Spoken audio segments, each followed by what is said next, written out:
In this video, you learn how to style text and images so you can give your users a pleasant experience while using your app.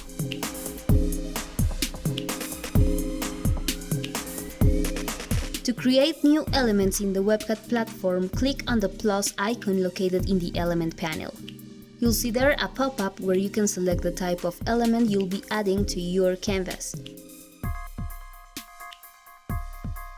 Keep in mind, you can move elements around in the element panel by dragging and dropping them.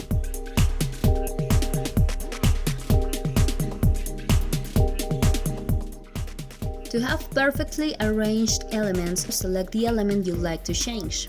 Then, from the layout panel located on the right side of your screen, change the setting from block to flex. There, you will be able to justify or align either vertically or horizontally the elements you have previously chosen.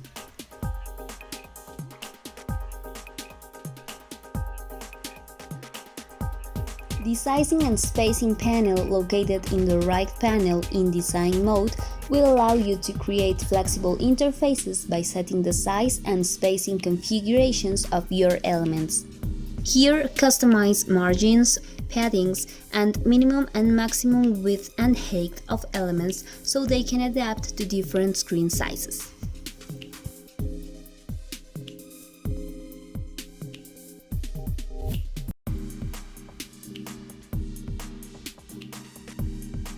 There is also a special panel for borders and shadows in the right side of your screen.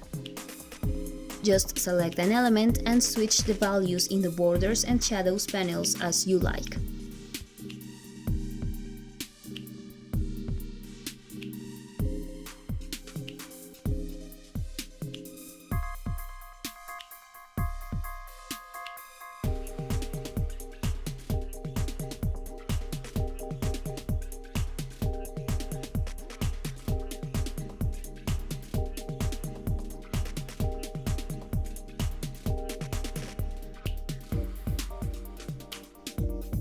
To provide a pleasant reading experience to your users, you'll have to make your app texts legible.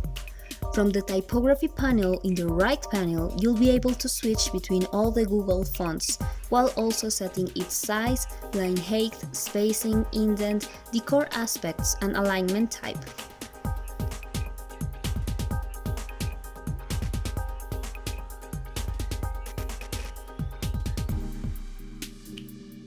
To add an image to your canvas, first create an image element in the element panel.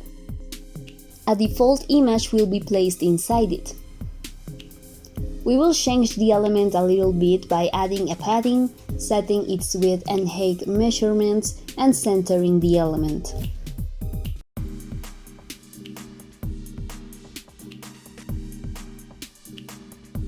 To change the image, first select it, and in Adjust Mode on the Mode selector, look for the Props panel.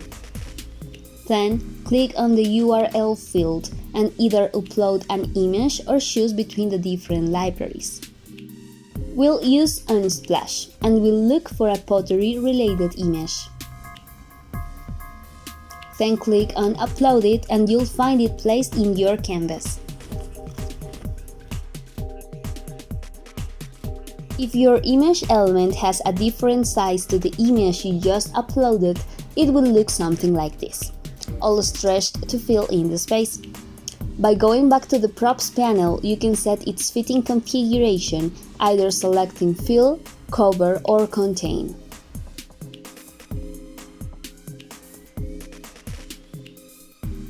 You can also add a background image to any element on the background panel. You'll have to follow the same process to add an image, but we'll have more options to set the background size and position just like this.